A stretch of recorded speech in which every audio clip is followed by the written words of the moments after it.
Bem, obrigado, Anne. Bom dia aqui às companheiras, companheiros. Um prazer estar aqui no Sindicato dos Metalúrgicos, Metalúrgicas do ABC, registrar aqui essa parceria e irmandade antiga, né, entre metalúrgicos, metalúrgicas, petroleiros e petroleiras. Várias lutas, várias greves foram feitas em defesa da democracia, da redemocratização do país, contra as privatizações. E também algo que é interessante e que é comum entre essas duas entidades é a característica do sindicato cidadão, sindicato que não está preocupado apenas e se atendo apenas à defesa dos direitos dessas categorias. Aprendemos juntos e fazemos isso juntos. Saudar aqui a companheira Adriana, que compartilha vários debates ali no Conselhão, a companheira Arildo, a companheira Anne, o companheiro Aroaldo também, vários debates compartilhados a respeito desse tema. Percebe-se a propriedade que tem e isso vem sendo acumulado ao longo dos anos. Isso é importante porque a classe trabalhadora precisa também se debruçar sobre o tema da transição energética e que ela seja justa. Vendo aqui o companheiro Tarcísio, o companheiro Caramelo, que está ali atrás, o Alex também, Manuel, lá da Unisol Bahia, junto com Anderson, da Unisol lá de Sergipe, a Magda, a Aline, são companheiros e companheiras de vários estados. É uma honra estar aqui participando desse momento importante para nós falarmos de economia solidária, mas falando também sobre esse tema que aqui está na mesa de justiça climática e desenvolvimento sustentável. Eu vou iniciar fazendo um gancho com a fala da companheira Adriana. Primeiro, é importante registrar que nós, petroleiros, petroleiras, trabalhadores, trabalhadoras, reconhecemos que há já impactos no clima por conta das emissões de gases de efeito estufa, e isso é algo que precisa ser dito, porque não somos negacionistas. Temos ainda um segmento do movimento sindical que tem dificuldade de compreender isso e aceitar a verdade que está diante dos nossos olhos, as mudanças climáticas e os impactos que elas já trazem para a sociedade brasileira e, consequentemente, para a classe trabalhadora brasileira também. Nós também reconhecemos algo que o companheiro Aroaldo disse. Nós já temos uma matriz energética bastante limpa, quase 50% da matriz energética como um todo, ela é, entre aspas, limpa ou renovável. A matriz elétrica já chega a 90% limpa ou renovável, algo que é importante ser dito, porque nós já estamos à frente dos países do G20 e de boa parte dos países do mundo.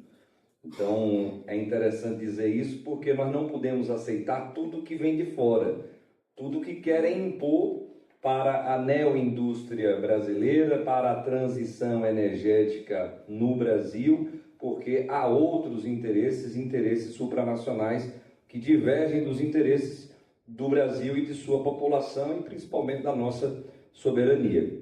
Mas mesmo assim, nós compreendemos que há, obviamente, uma necessidade do Brasil também contribuir com esse debate no mundo. Como disse também o Aroaldo, o problema no Brasil é diferente. Se nós temos essa matriz energética, né, bastante limpa, renovável, a matriz elétrica também bastante limpa, renovável, qual é o problema então no país? É o que ele disse. Nós temos aqui um mau uso da terra, nós temos aqui desmatamentos, queimadas, nós temos aqui, porque no governo eles não gostam de falar, né? O agronegócio fazendo arruaça com o nosso meio ambiente e são responsáveis por 76% das emissões de gases de efeito estufa hoje no Brasil. Então, se a gente quer tratar do problema de forma séria, o problema está aqui, não está na indústria brasileira, que sofreu um processo de desindustrialização ao longo dos anos, de forma que quase acabou com a nossa indústria. Então, para tratar disso, a gente precisa tratar de maneira diferenciada e não aceitando o que querem impor aqui no Brasil. Infelizmente, como aqui também já foi dito, nós temos um governo que nós ajudamos a eleger, obviamente, numa frente bastante ampla, e se não fosse isso, nós não venceríamos o fascismo no processo eleitoral passado, e olha onde nós estaríamos hoje, ninguém sabe, ninguém imagina, não gosto nem de pensar, e por conta disso, a gente tem um governo de amplíssima coalizão. 15 partidos fazem parte do governo, e dificuldades várias estão postas. Infelizmente, essa ampla coalizão, com a força da direita, dos liberais, dos que defendem, inclusive, interesses internacionais, acabam pressionando esse governo à direita e influenciando em decisões importantes. E aqui, nesse tema da transição energética justa, ou transição energética apenas, que até então ela não tem sido justa, não tem sido inclusiva, não tem sido participativa, nós temos visto, inclusive dentro do próprio Conselhão, Adriana, a influência principalmente do agronegócio de novo. Quer dizer, o agronegócio já faz essa arruaça, né? Com o meio ambiente aqui com 76% das emissões de gases de efeito estufa. E além disso, com a força que tem, acaba influenciando em decisões do governo e, por tabela, também dentro do Congresso Nacional. Então, só para ter ideia, hoje as legislações, né, que passaram por dentro do Conselhão e que foram aprovadas ali dentro do Congresso Nacional, 5 leis que tratam de vários temas, combustíveis de futuro e outros, elas têm uma influência muito forte do agronegócio. E aí fica o Brasil observando apenas uma rota tecnológica que não favorece o Brasil como um todo, e muito menos os trabalhadores e trabalhadoras e comunidades que são impactadas. E aqui vou tentar focar um pouco nesse tema dos biocombustíveis, né? Quem ganha com isso? Ganha o Sudeste, uma parte do Centro-Oeste, a região ali do Mato Piba, que na verdade é a agroindústria brasileira que comanda e que manda e que determina leis que hoje estão sendo aprovadas. Nós estamos falando aqui do aumento de mandato que foi dado agora, por exemplo, que é interessante no meio ambiente, obviamente que é, mas como aqui foi colocado, serve para majorar lucros e ampliar desigualdades sociais aqui no Brasil. Então tivemos aí a ampliação do percentual de biodiesel dentro do diesel no país.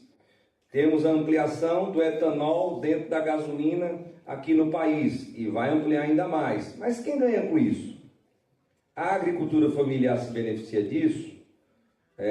Ampliar a área plantada em detrimento de alimentos é vantajoso para o Brasil? Quem ganha com isso? É o agronegócio. Então, as legislações só estão indo ao encontro dessa rota tecnológica. Aí, quando a gente olha aqui o Norte-Nordeste, está falando nordestino aqui da Bahia, e vou defender aqui o nosso pedaço, a gente tem características diferentes. Nordeste você tem o quê? Vento, energia eólica em abundância, você tem sol, energia solar em abundância, e você ainda tem a energia hidrelétrica. Então, há uma característica diferenciada no norte e no nordeste do país. E o governo está observando isso? Não. A rota tecnológica para os combustíveis do futuro estão desenhadas para favorecerem o agronegócio brasileiro. Poderíamos ter um pensar diferente a respeito do hidrogênio verde, que utiliza-se da água para você quebrar a molécula da água, né? H2O, né? Separar H2 do oxigênio, gerar o hidrogênio e a partir de combinações com carbono oriundos aí de matérias-primas verdes, você geraria os combustíveis verdes. O metanol, o combustível sustentável para aviação, a amônia verde, o diesel verde, a gasolina verde sem uma gota de petróleo, mas não favorecendo essa rota tecnológica que beneficia o agronegócio brasileiro. Isso seria importante porque nessa região aqui nós temos ainda um processo de desindustrialização ainda maior. Então, quando o presidente Lula e o vice-presidente Geraldo Alckmin falam de neoindústria e falam de uma indústria que precisa desenvolver essa tecnologia no país, nós estamos falando dessa indústria aqui, relacionada à transição energética que precisa ser justa. Hoje, o que acontece, né? O que aconteceu no Nordeste? Nós temos hoje grandes parques eólicos, a Bahia hoje, por exemplo, a maior produtora de energia eólica do Brasil, uma das maiores do mundo, mas onde está essa tecnologia? Na Alemanha, na China, os grandes aerogeradores são fabricados lá. Então, os bons empregos estão lá, não estão aqui. Então, você importa a tecnologia, monta esses parques eólicos, emprega meia dúzia de trabalhadores e trabalhadoras para fazerem a montagem, depois a manutenção, e como aqui também foi dito pelo Adriano, com salários menores, benefícios piores e uma quantidade de emprego que é incomparável com o que, por exemplo, o setor de óleo e gás hoje gera de emprego e renda no país. A mesma coisa com relação à energia solar. Estamos falando aqui dos trabalhadores e trabalhadoras. Agora, quando a gente fala das comunidades que são impactadas, né, por esses grandes parques de energia eólica ou solar, os problemas são vários que, ao longo do tempo, principalmente a academia vem aprendendo a partir de pesquisas que vêm sendo feitas. O DIEESE e o INEP também fizeram estudos a respeito disso e demonstram os impactos já existentes por conta dessas novas matrizes energéticas que vêm surgindo ali. Então, esse potencial, ele precisa ser aproveitado, mas de uma maneira diferenciada. Então, nós temos defendido que esse diálogo que não está acontecendo, que ele haja. E, infelizmente, Adriana, você também colocou isso, o governo federal, apesar da iniciativa, né, de querer fazer essa transição, não faz de uma maneira coordenada. Você tem uma discussão, olha só, no Ministério da Fazenda, sobre transição ecológica, no Ministério do Meio Ambiente, no Ministério de Minas e Energia, no Ministério do Desenvolvimento da Indústria, Comércio e Serviços, na Casa Civil. Pelo menos 5 ministérios falando a mesma coisa. Mas não há uma coordenação para que esse grande programa ele seja implementado e da maneira que a gente está falando aqui. Porque as influências, as pressões, né, o lobby grandioso não é feito por nós. Então há uma necessidade muito grande da gente, né? A gente aqui, que é todo mundo do movimento social, movimento popular, movimento sindical e todo mundo da esquerda, ajudar a pressionar o governo à esquerda. O presidente Lula tem nos pedido isso o tempo inteiro, né? Quase clamando já para a gente fazer alguns movimentos e greves que ajudem o governo a ir ao encontro do plano de governo que foi aprovado pela população nas urnas. E nesse empenho, então, nós temos problemas grandiosos, grandiosos. Eu avançaria aqui, Adriana, já chegando ao final da fala, para dizer que para nós, dos movimentos sociais, dos movimentos populares e sindical, essa transição energética, ela precisa representar essa necessidade de enfrentamento às mudanças climáticas, como nós falamos, mas também gerando oportunidades para os trabalhadores e trabalhadoras e para as comunidades. Eu lembro-me aqui de algo que o Arildo vem comentando e comentou agora há pouco à mesa.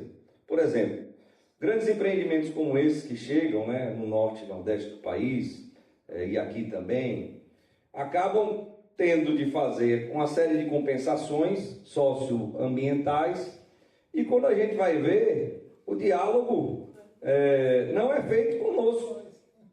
O diálogo é feito com grandes ONGs, de magnatas, ONGs internacionais às vezes, que captam recursos facilmente de outros países e que ainda acessam esses recursos que são obrigatórios das empresas implementarem em várias áreas. Estou falando aqui, por exemplo, da Petrobras, né? Fazendo uma crítica agora mais interna. Apesar das mudanças que tivemos, dos avanços, e aqui reconhecemos todos eles, de alguns movimentos e entidades nossas acessarem editais e recursos, a maior parte não chega para a gente. Então, é um problema que acontece. Então, essas oportunidades acabam não vindo para quem de fato constrói, quem de fato deveria estar influenciando nessa transição energética que está acontecendo, já está acontecendo aqui no Brasil. Representa também a busca da criação de novos postos de trabalho e de trabalho decente. Como aqui dissemos, os empregos que estão sendo gerados não são bons empregos. Algo, por exemplo, que o Ministério do Trabalho, e para surpresa recente nossa, no FONTE, que foi criado, né, o Fórum Nacional da Transição Energética, pelo Ministério de Minas e Energia, houve até um processo, né, de eleição, com a participação, inclusive, também dos movimentos sociais, sindical, populares, da academia, da sociedade civil organizada, mas o Ministério do Trabalho e Emprego não está presente lá. Então, como é que você vai discutir transição energética sem discutir também emprego, sem discutir as novas formas de trabalho, sem discutir a capacitação profissional desses trabalhadores e trabalhadoras? A gente ficou assustado conversando lá com o companheiro Magno Lavini, que é secretário de Qualificação Profissional do MTE, que não há essa discussão do MTE junto com o MEC, por exemplo, com os IFES, os institutos federais estão espalhados por todo o Brasil, para fomentar cursos técnicos ou de qualificação para a juventude ou para a classe trabalhadora, observando essas mudanças que já estão acontecendo. Então, precisamos avançar nessa questão também da capacitação e sem falar da questão do diálogo e participação social. Nós tivemos, de fato, a retomada de vários conselhos dentro do governo federal, conselhos que foram extintos, né, pelo governo Temer, e depois quase todos, eu digo todos, foram extintos no governo do inominável e inelegível, que deve ser condenado e preso aí em breve. Retomados vários. Então, estamos esperando esse negócio aí, né? Deus do céu. Estou com a cerveja trincando ali para esperar esse negócio. Comemorar. Vamos na champanhe, na cerveja, na cachaça, o que tiver, a gente toma. Mas a gente tem dificuldade de acessar esses espaços. Você vê, tem um conselho de participação social, outro conselho, né? Que visa melhorar a participação da sociedade nos processos decisórios do governo federal. Cá para nós, gente. É de doer. Nós estamos já chegando ao final, infelizmente, do terceiro ano, né? Do terceiro mandato do presidente Lula. E digo, com todo esforço que há, não há essa participação social. Você tem iniciativas de assessorias de participação social em todos os ministérios, você tem o diálogo, você tem a mesa aberta para sentar e conversar, mas e a influência nossa nas decisões, nas leis que vêm sendo aprovadas? Não há. E aí, vou concluindo mesmo, para dizer que nós precisamos, de alguma maneira, cumprirmos os nossos papéis, né? A gente sempre diz uma máxima dentro do sindicato, que sindicato é sindicato, partido é partido, governo é governo. Mesma coisa, movimento social é movimento social, partido é partido, governo é governo.